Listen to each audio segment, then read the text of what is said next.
qui peut renverser aussi l'approche d'une recherche spirituelle, c'est de se rendre compte que c'est pas quelqu'un qui réalise le soi, mais c'est le soi en fait qui réalise qu'il y a quelqu'un. Il y a vraiment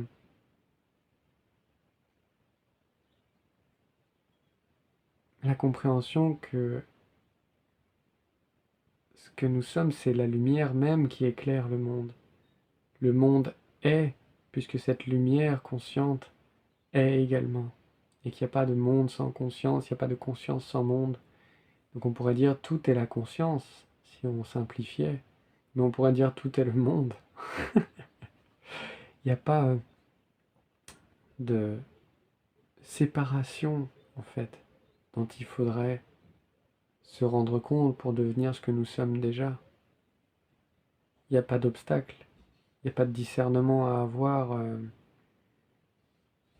il n'y a pas besoin de chercher l'extraordinaire, puisque être ici et maintenant, c'est pleinement ordinaire.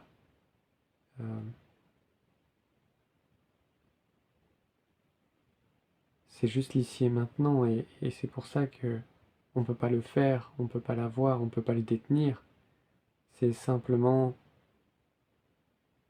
déjà établi, en fait.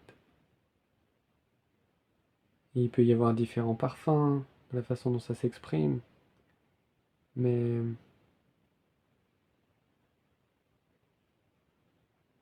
c'est pas un objet, c'est pas objectifiable, donc c'est pas compréhensible. Et ça dépasse justement l'expérience, les actions, les pensées, euh, tout ce qui pourrait transiter dans l'esprit.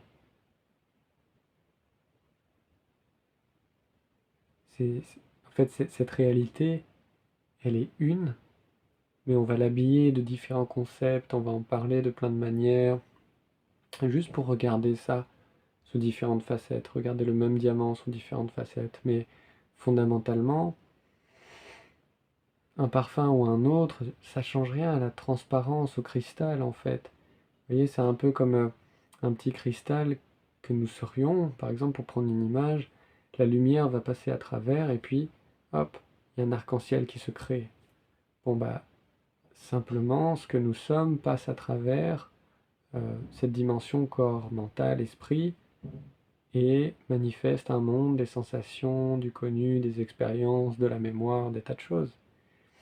Mais c'est juste que en amont de tout ça, il peut être senti que c'est tout de la même saveur, tout de la même expérience ici et maintenant. Et c'est ça de pouvoir faire face, euh, être avec sans faire de détour.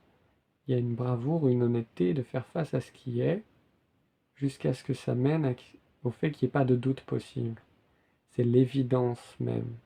Il y a un côté très simple en fait, très naturel, très évident de euh, cette être-té quoi. Il y a, c'est au-delà d'être et non-être. C'est au-delà du devenir, c'est au-delà du sentiment, c'est au-delà de l'expérience. C'est pour ça que c'est quelque chose de très très très ordinaire, le plus simple possible, le plus naturel possible, qui est déjà là en fait, ici et maintenant. Qu'est-ce qui ne bouge pas? Qu'est-ce qui n'a jamais bougé? Qu'est-ce qui est le plus simple? Qu'est-ce qui est le plus naturel?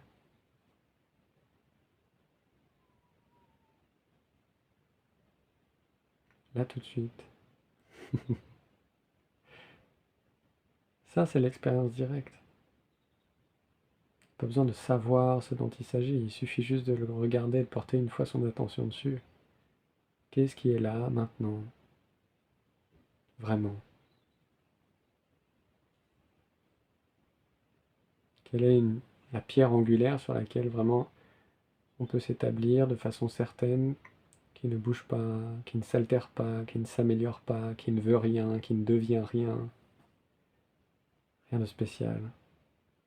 Qu'est-ce qui ne fluctue pas? Qu'est-ce qui n'a pas de début, de milieu et de fin? Qu'est-ce qui est le plus spontané, là tout de suite? Il ne demande aucun effort.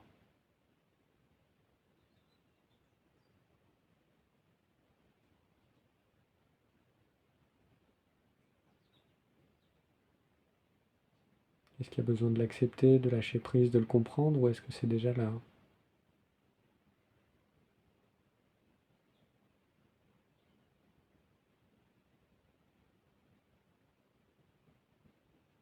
Simplement faire confiance à cette tendresse.